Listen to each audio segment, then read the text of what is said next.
Our next guest is just 9 years old, but is already making a name for himself as a drag queen.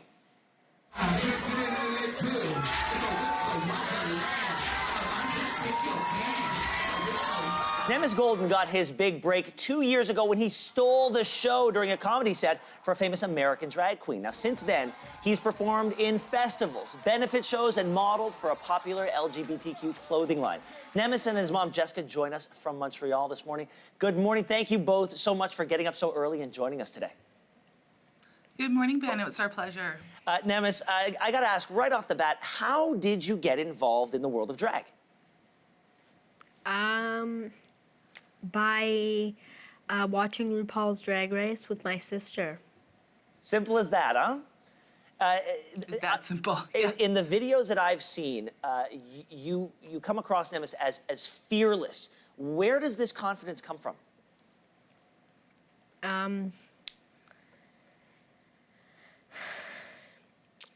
Also watching RuPaul's Drag Race, because all those queens are fearless. Yeah.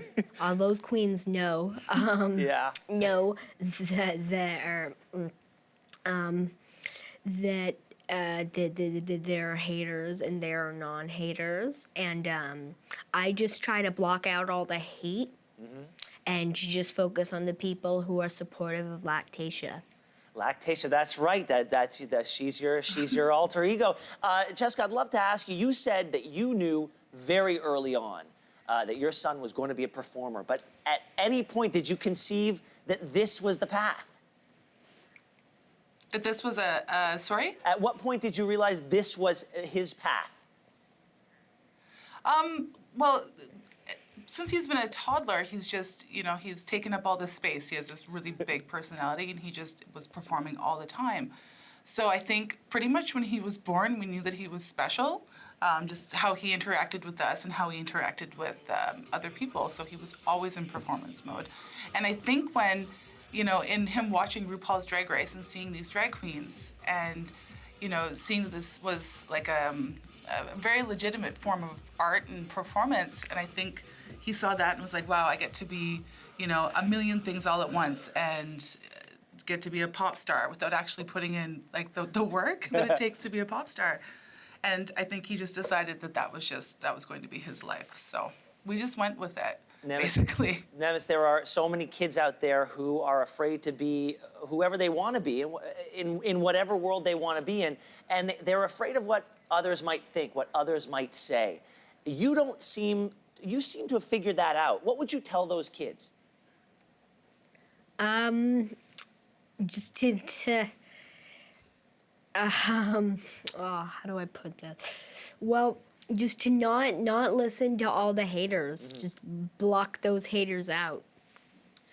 Block them out. It's interesting. I mean, you Nemis, I think, have figured out at 9 years old what it's taken people like me over 40 years to figure out. That I think one of the keys in life, yeah, the keys in life, it seems to me, at this point in my life, what I've realized is, you've got to figure out who you want to be, and you've got to surround yourself with people who are going to help you be the best version of that.